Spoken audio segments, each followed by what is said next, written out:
묻되 예수님이 주 하나님이신가? 1장 주 예수님은 여호와 하나님이신가? 성경은 하나님의 말씀을 기록한 거룩한 하나님의 말씀이다. 구약은 하나님의 메시아 약속이며 신약은 여호와 하나님의 메시아 약속을 모두 성취하신 구주 예수님이 바로 그 메시아이심을 증거하는 하나님의 복음의 말씀이다. 그 메시아 되시는 구주 예수님을 믿으면 영생구원을 얻는다. 그런데 그 예수님이 누구이신지 모르고 믿는다면 다른 예수 다른 복음을 믿을 수 있다. 주여 주여 하지만 다른 예수 다른 복음을 믿는다면 주님은 모른다 하실 것이다. 사도 바울 선생님도 갈라디아서에서 다른 예수 다른 복음을 믿으면 저주를 받는다고 거듭 말씀하셨다. 사실 적그리스도들은 다른 예수를 전하고 사이비 이단교리로 전혀 다른 예수를 믿게 하여 영혼들을 멸망으로 이끌어가는 것이다. 물론 자신들도 함께 지옥으로 가고 있는 것이다. 그러므로 성경이 전하는 그 메시아 구세주가 누구이신지 야훼 하나님이 약속하신 하나님의 그 아들이 누구신지 바로 알고 믿어야 영생 구원을 얻는다. 그렇다면 나사렛 예수님은 주 여호와 하나님이 보내신 그 메시아이시며 바로 그 아들이신가? 제자들은 그분이 구약에 예언하신 그 메시아 구세주 곧 하나님의 아들로 믿었으며 주 여호와 하나님으로 믿었고 전하고 성경으로 남겼다. 구약시대 여호와 하나님을 주님으로 불렀다. 그러면 사도들인 예수님의 제자들과 초대교회 시대 성도들은 예수님을 어떻게 또 왜 나사렛 예수를 주 하나님의 아들 그 메시아로 알고 믿었을까? 물론 하나님이 그분 이성령을 알게 하셨다. 신약 성경에서 맨 처음 예수님을 메시아로 알아보고 믿은 제자는 누구였나요? 요한복음 1장 35에서 42절을 봅시다. 또 이튿날 요한이 자기 제자 중 두 사람과 함께 섰다가 예수께서 거니심을 보고 말하되 보라 하나님의 어린 양이로다. 두 제자가 그의 말을 듣고 예수를 따르거늘 예수께서 돌이켜 그 따르는 것을 보시고 물어 이르시되 무엇을 구하느냐 이르시되 랍비여 어디 계시오니이까 하니 랍비는 번역하면 선생이라 예수께서 이르시되 와서 보라 그러므로 그들이 가서 계신 데를 보고 그날 함께 거하니 때가 10시쯤 되었더라. 요한의 말을 듣고 예수를 따르는 두 사람 중의 하나는 시몬 베드로의 형제 안드레라.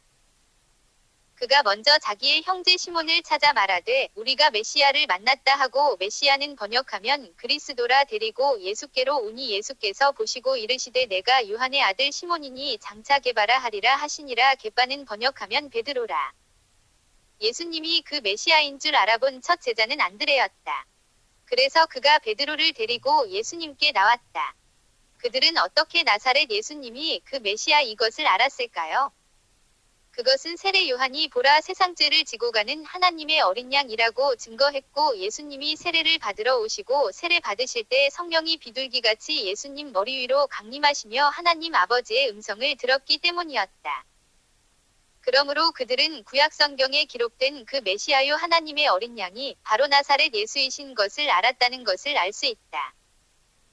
구약 성경을 보면 하나님이 보내주시겠다고 약속하신 그 메시아가 누구신지 다양한 명칭과 수많은 예언들을 통해 알 수 있다. 구약의 메시아 예언은 약 300여 개가 넘는다고 한다. 그 중에 대표적인 구세주의 명칭을 조사해보고 나사렛 예수님이 진정 바로 그 메시아이신지 알아보자. 그리고 그 명칭들의 의미와 자격을 통하여 메시아이신 예수님이 어떤 분이신지 알아보자. 기도하며 성경을 자세히 연구하면 성령님의 도움으로 구원자 예수님이 어떤 분이신지 그 정체성을 올바로 알게 될 것이다.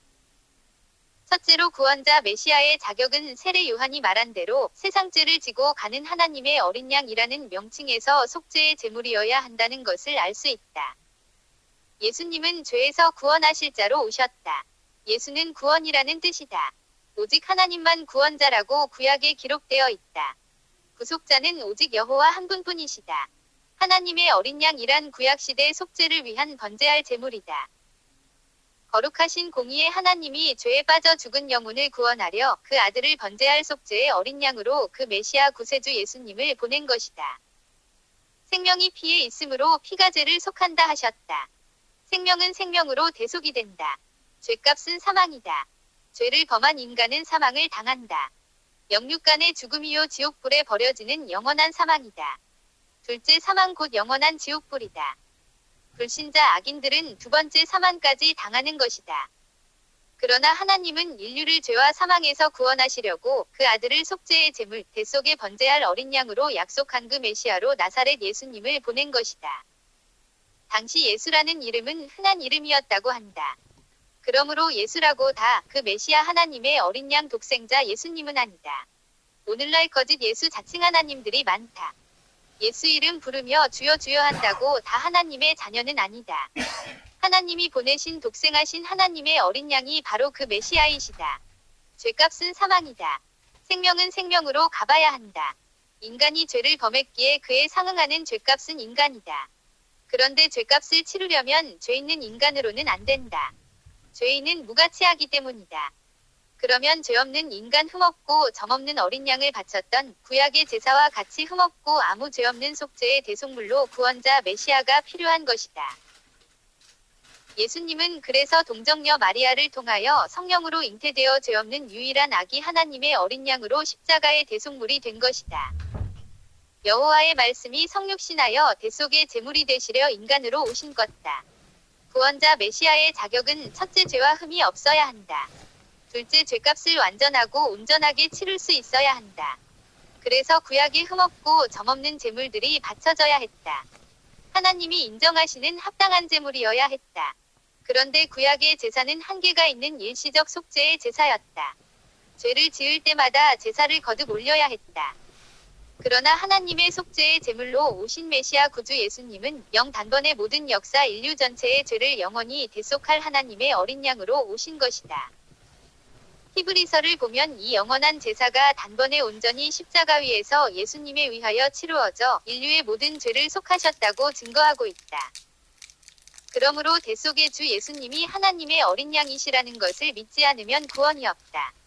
어린 양의 대속의 공로를 믿지 않고 인간 자신들의 선행이나 열심 노력 공로 등으로 구원을 얻으려는 자들은 거짓에 속는 것이다.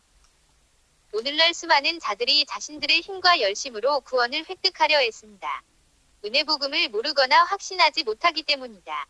예수님이 참 메시아요 하나님의 어린 양이시라는 증거는 그분이 십자가에 죽으시고 부활하셨다는 것이다. 인류 역사상 그 누구도 인류의 죄를 대속한 자는 오직 예수님 한 분 외에 없다. 아무리 좋은 가르침도 죄값을 치루어 속죄할 수 없다면 절대 구원받을 수 없다. 이 점이 성경복음과 타종교나 이단 사이비와 다른 점이다. 만일 하나님 아버지가 보내신 그 메시아 구주 예수님이 십자가 위에서 우리 대신 죽으시고 부활하지 않으셨다면 하나님의 구원 계획도 실패로 돌아가고 말았을 것이다. 그러므로 오직 예수님만이 진정한 메시아이시고 구주이시다.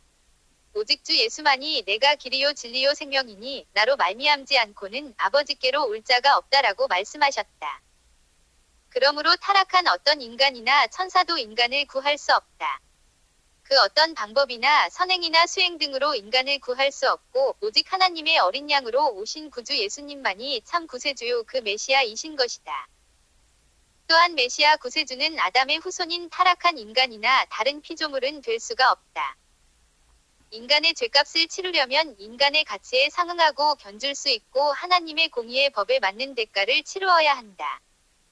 그래서 메시아 구세주는 죄 없는 사람으로 오셔야 했다. 구약의 제사는 참된 속죄의 제물이 오시기 전까지 그림자요 모형이었다. 히브리서를 공부하면 자세히 알 수 있듯이 예수님은 그 속죄 제물로 모든 인류의 죄를 속량하셨다. 예수님이 죄 없고 흠없는 참 사람으로 오신 이유가 바로 인류의 모든 죄를 대속할 수 있는 제물이 되기 위해서였다. 피 흘림이 없이는 속죄함이 없다고 레위기에 기록되어 있다. 피는 생명이다. 생명은 생명으로 갚아야 한다. 또한 무죄한 인간이 되려면 아담의 후손으로 와서는 안 된다. 죄는 전가된다. 그래서 예수님은 처녀의 몸을 빌려 성령으로 잉태되어 오신 것이다. 아담과 하와를 통하여 전가되는 원죄와 자범죄를 이어받지 않은 거룩한 의인으로 오셔야 했다. 그러면서도 인간의 대표요 가족이 되어야 했다. 죄 없는 인간이 되려면 오직 하나님 외엔 불가능하다. 예수님이 보통 인간이라면 결코 대속의 제물이 될 수 없다. 모든 인간은 타락한 아담의 후손이며 죄인들이다. 죄 없는 사람은 한 사람도 없다. 모든 인간은 죄 아래 팔렸다. 아담의 후손인 인간은 모두 죄인이다. 의인은 없나니 하나도 없다. 사도 바울은 로마서와 그의 서신들을 통하여 분명히 증거하고 있다. 죄의 싹슨 사망이요 하나님의 은사는 우리 주 예수 그리스도 안에 있는 생명과 평안이라 하셨다. 곧 영생 구원이다. 나사렛 예수님은 하나님의 어린 양이시며 그 메시아이시다. 제자들은 세례 요한을 통하여 그 놀라운 복음 듣게 된 것이다. 그리하여 사도된 제자들은 그 메시아 하나님의 어린 양이 나사렛 예수시라는 것을 알아보았던 것이다. 물론 그 후로도 제자들은 예수님이 누구신지 점점 더 알아가기 시작했고 고백하게 된다. 주님은 나위주 나의 하나님 곧 야훼이시나이다. 다음에는 좀 더 성경을 통하여 예수님이 왜 하나님 여호와이신지 알아보자.